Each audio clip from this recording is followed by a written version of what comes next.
नमस्कार दोस्तों, मेरा नाम है राहुल यादव और आप सभी का स्वागत है आज की स्पेशल वीडियो में। दोस्तों, अगर आपने मेरी लास्ट वीडियो देखी होगी जिसमें हमने एफडी और डेट म्यूचुअल फंड का कंपैरिजन किया था, तो उसके बाद सबसे ज़्यादा एक ही सवाल मेरे पास आया कि राहुल सर, ठीक है, हम समझ गए कि डेट फंड भी एक अच्छा ऑप्शन है, लेकिन अब एक्चुअल में कौन सा डेट फंड हमें लेना चाहिए, कौन सी कैटेगरी हमारे लिए सही हो सकती है और कहाँ हमसे गलती हो सकती है। और ऑनेस्टली मैं मानता हूँ कि यही सबसे इम्पॉर्टेंट सवाल भी है, क्योंकि नॉलेज लेना एक अलग चीज़ है, लेकिन उस नॉलेज को रियल लाइफ डिसीजन में कन्वर्ट करना सबसे एक मुश्किल पार्ट यहाँ पर हो जाता है। इसलिए दोस्तों, आज की वीडियो में मैं आपको कोई कंफ्यूजिंग लिस्ट नहीं दूंगा, मैं आपको सिर्फ 3 ऐसे डेट फंड्स टाइप में समझाऊंगा जो 2026 के करंट मार्केट सिनेरियो में रिलेटिवली स्टेबल साइड पर माने जा सकते हैं। और सबसे इंपॉर्टेंट बात ये कि मैं आपको ये भी बताऊंगा कि कौन से फंड्स आपके लिए सही हो सकते हैं और कौन से नहीं। सबसे पहले एक बेसिक चीज समझ लो कि डेट म्यूचुअल फंड का मतलब होता है कि आप अपना पैसा कंपनीज या गवर्नमेंट को लोन के फॉर्म में देते हो और उसके बदले में आपको इंटरेस्ट टाइप रिटर्न मिलता है। ये इक्विटी जैसा नहीं है जहां आप शेयर्स खरीद रहे हो और प्राइस ऊपर नीचे होता है। ये कंपैरेटिवली ज़्यादा स्टेबल होते हैं, लेकिन इसका मतलब ये बिल्कुल नहीं है कि यहाँ रिस्क जीरो है। यहाँ एक बहुत बड़ा मिथ है जो मैं आपको सामने आज तोड़ना चाहूँगा। लोग सोचते हैं डेट फंड मतलब सेफ फंड, लेकिन सच ये है कि हर डेट फंड सेफ नहीं होता। कुछ डेट फंड में ड्यूरेशन रिस्क होता है, कुछ में क्रेडिट रिस्क होता है, और अगर आप बिना समझे किसी भी कैटेगरी में घुस गए तो प्रॉब्लम हो सकती है। इसलिए आज मैं सिर्फ उन कैटेगरीज के बारे में बात करूंगा जो बिगनर और कंजर्वेटिव इन्वेस्टर के लिए एकदम रिलेवेंट है। अब मान लो आपके पास पैसा है और आप कंफ्यूज हो कि कहाँ रखें, तो सबसे पहले सवाल आपको ये पूछना है कि ये पैसा कितने टाइम के लिए है, क्योंकि डेट फंड का सिलेक्शन हमेशा टाइम होराइजन से होता है, रिटर्न से नहीं होता है। अगर आपका जो पैसा है ना वो बहुत शॉर्ट टर्म के लिए है, मतलब आपको पता है कि 1 या 2 महीने या 2 से 3 महीने में आपको ये पैसा यूज करना है, तो आप इक्विटी में तो नहीं जा सकते, लॉन्ग एफडी में लॉक नहीं करना चाहते। यहां पर आता है दोस्तों पहला ऑप्शन, जो कि है liquid fund. Liquid fund basically आपका पैसा बहुत शॉर्ट इंस्ट्रूमेंट्स में इन्वेस्ट करता है, जैसे कि ट्रेजरी बिल्स में या शॉर्ट टर्म पेपर्स में। इसका मतलब ये होता है कि आपका पैसा ज़्यादा टाइम के लिए लॉक नहीं होता, वोलेटिलिटी बहुत कम होती है और आप रिलेटिवली ईजिली पैसा निकाल भी सकते हो। सिंपल एग्जाम्पल से समझो, आपके पास 2 लाख रुपए हैं जो आपको 2 महीने बाद किसी काम में लगाने हैं। अगर आप उसे सेविंग अकाउंट में रखोगे तो ग्रोथ नहीं होगी, अगर एफडी में रखोगे तो फ्लेक्सिबिलिटी आपकी कम हो जाएगी।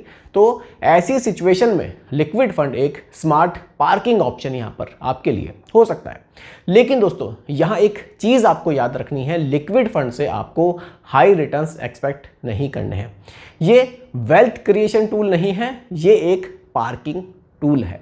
अब मान लो आपका होराइजन थोड़ा सा बड़ा है, 6 महीने से 9 महीने या अराउंड 1 साल मान लेते हैं, और आप चाहते हो कि पैसा मेरा थोड़ा सा सेफ जोन में रहे लेकिन थोड़ा बेटर एफिशिएंसी भी मिले, तो यहाँ आता है सेकंड कैटेगरी, मनी मार्केट या फिर ultra short duration type fund.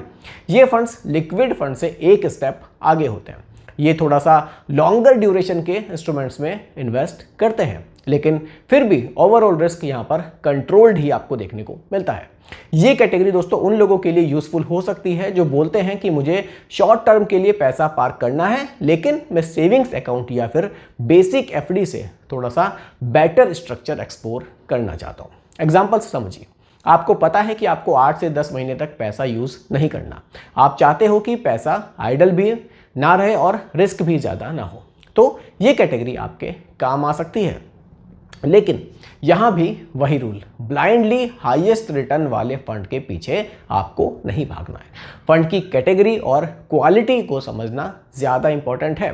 दोस्तों, अब आते हैं थर्ड और सबसे इंपॉर्टेंट कैटेगरी पर, जो काफ़ी लोगों के काम आती है, शॉर्ट ड्यूरेशन या banking and PSU type funds.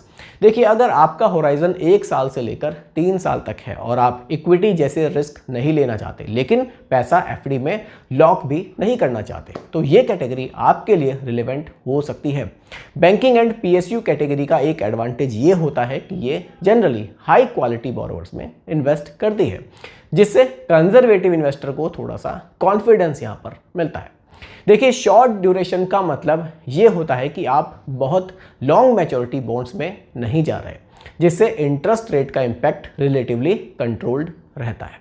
अब एक सिंपल एग्जांपल से समझिए, आप 2 साल के लिए पैसा इन्वेस्ट करना चाहते हो और आपका गोल है कि पैसा मेरा स्टेबल जोन में रहे लेकिन थोड़ा सा ग्रो भी करता रहे, तो ये कैटेगरी आपके लिए एक बैलेंस्ड ऑप्शन हो सकती है। अब यहाँ एक बहुत इंपॉर्टेंट बात मैं आपको बोलना चाहूँगा, डेट फंड चूज़ करते वक्त सबसे पहले ये मत देखो कि कौन सा फंड पिछले 1 साल में सबसे ज़्यादा रिटर्न्स देकर गया। ये इक्विटी नहीं है जहाँ आप मोमेंटम चेज करते हो। डेट फंड में सबसे इंपॉर्टेंट होता है कैटेगरी, क्रेडिट क्वालिटी और ड्यूरेशन। अब थोड़ा सा एफडी और डेट फंड का एक प्रैक्टिकल कंपैरिजन भी समझ लेते हैं। वैसे हमने लास्ट वीडियो में समझा था लेकिन फिर से समझते हैं। एफडी आपको फिक्स्ड रिटर्न्स देती है, आपको पहले दिन से पता होता है कि मुझे कितना मिलेगा। ये चीज़ बहुत लोगों को कंफर्ट देती है। डेट फंड में रिटर्न्स फिक्स्ड नहीं होता, थोड़ा ऊपर नीचे होता है लेकिन आपको फ्लेक्सिबिलिटी मिलती है। एफडी में प्री मैच्योर ब्रेक करने पर इम्पैक्ट हो सकता है, डेट फंड में रिडम्पशन कंपैरेटिवली फ्लेक्सिबल होता है। एफडी में आपको जो दिख रहा है बस वही मिलेगा, डेट फंड में आउटकम मार्केट लिंक्ड होता है। इसलिए ये डिसाइड करना इंपॉर्टेंट है कि आपको सर्टेनिटी चाहिए या फिर फ्लेक्सिबिलिटी। अब मैं आपको एक सिंपल फ्रेमवर्क देता हूँ जो आप याद रख सकते हो। अगर पैसा 1 से 3 महीने के लिए है तो लिक्विड फंड को समझ लो, अगर 6 से 12 महीने के लिए है तो मनी मार्केट टाइप कैटेगरी को आप समझ लो, और अगर 1 साल से लेकर 3 साल के लिए है तो शॉर्ट ड्यूरेशन या बैंकिंग PSU साइड फंड्स को आप थोड़ा सा समझ लो। और अगर आप बिल्कुल ही ज़ीरो फ्लक्चुएशन चाहते हो तो एफडी आपके लिए अभी भी एक अच्छा ऑप्शन है। ये कोई रूल बुक तो नहीं है लेकिन एक डायरेक्शन आपको यहाँ से ज़रूर मिल सकता है। और सबसे बड़ी गलती जो लोग करते हैं वो ये है कि YouTube पर टॉप फंड्स देखते हैं और बिना सोचे समझे ही इन्वेस्ट कर देते हैं। इन्वेस्टिंग में सबसे इंपॉर्टेंट चीज़ है दोस्तों क्लैरिटी, ना कि एक्साइटमेंट।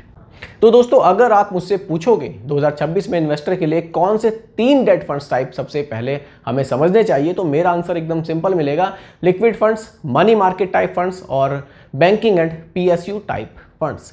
लेकिन इन्हें सिर्फ नाम से नहीं दोस्तों, पर्पस से ज़रूर समझना। और एक लाइन आप हमेशा याद रखना कि बेस्ट फंड्स वो नहीं होता जो सबसे ज़्यादा रिटर्न दे, बेस्ट फंड वो होता है जो आपको रात को चैन से सोने दे। अगर आपको ये वीडियो यूज़फुल लगा हो तो कमेंट में ज़रूर बताना कि आपका पैसा किस टाइम होराइजन के लिए है, शॉर्ट टर्म, मीडियम टर्म या फिर लॉन्ग टर्म। बाकी दोस्तों यही आज की वीडियो का टॉपिक मैंने आप लोगों के लिए रखा था। उम्मीद करता हूं कि टॉपिक आपको पसंद आया होगा। बाकी रिकमेंडेशन नहीं है, सिर्फ एजुकेशनल पर्पस वीडियो आप लोगों के लिए बनाई गई है। पसंद आई हो लाइक शेयर कीजिएगा, चैनल पर नए हैं सब्सक्राइब कीजिएगा। मिलते हैं जल्दी एक और नई वीडियो के साथ। धन्यवाद।